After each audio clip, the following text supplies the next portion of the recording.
सोमनाथमध्ये श्रीकृष्णाचं अंतिम दर्शन स्थळ असलेल्या भालकामध्ये भागवत कथेचं आयोजन करण्यात आलं होतं। यदुवंशी आहिर समाजाने याचं आयोजन केलं होतं।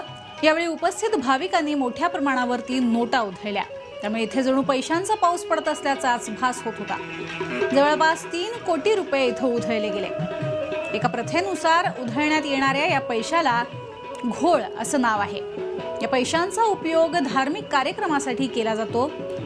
जामनगरच्या खासदार पूनम माडम या धार्मिक कार्यक्रमासाठी उपस्थित होत्या।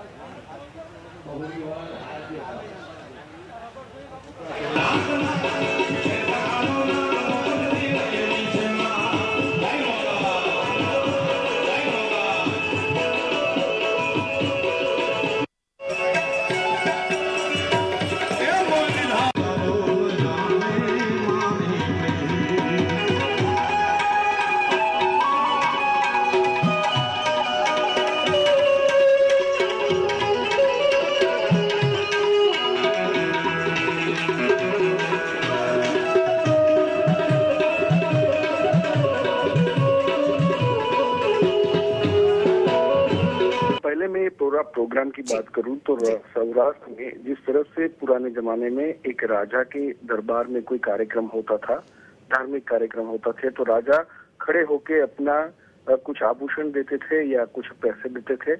तो सौराष्ट्र में ये धार्मिक कार्यक्रम 100 साल से हो रहा है, जिसको डायरा बोलते हैं।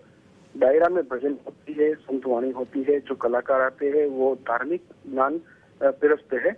तो उसमें जो लोग आते हैं वो लोग खुशी से वहाँ पे पैसे ऐसे ही उड़ाते हैं।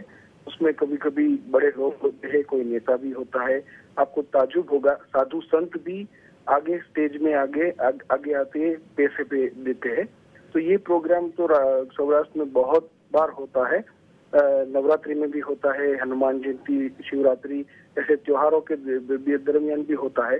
कोई मंदिर बनाना हो, धर्मशाला बनानी हो, कोई स्कूल बनाना हो, तो ऐसे डायरा का आयोजन होता रहता है।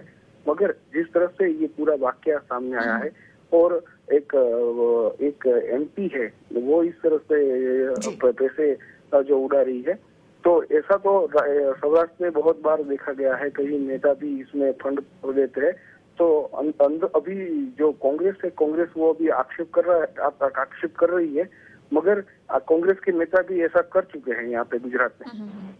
मान लीजिए अगर दान ही देना है तो वो पैसों के स्वरूप में ये दान दिया जा सकता है, फिर भी ये पैसे यहाँ पर क्यों ऐसे उड़ाए जाते हैं? इस बारे में कुछ ऐसी प्रथा है क्या, पुरानी प्रथा है ये? दान देने में इस तरह से इसलिए उड़ाया जाता है कि जो कलाकार बैठते हैं, कलाकार के ऊपर उड़ाया जाता है। तो दान की ये प्रथा है कि हम कलाकार को नतमस्तक करते हैं।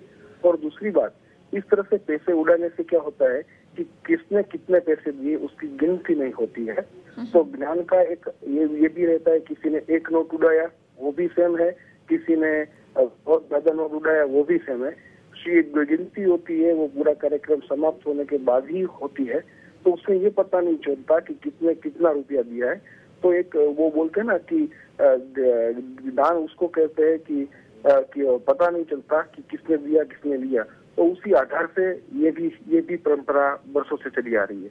जी मलिक जी, 3 करोड़ रुपए यहाँ पर जमा हुए हैं, क्या इसका क्या होता है आगे? ये जो अभी जो पैसे यहाँ पे इकट्ठे एक संस्था इससे जुड़ी हुई है, तो ये मंदिर के कार्य में भी होगा। फिर ये जो प्रोग्राम है वो एक धार्मिक आयोजन ही है।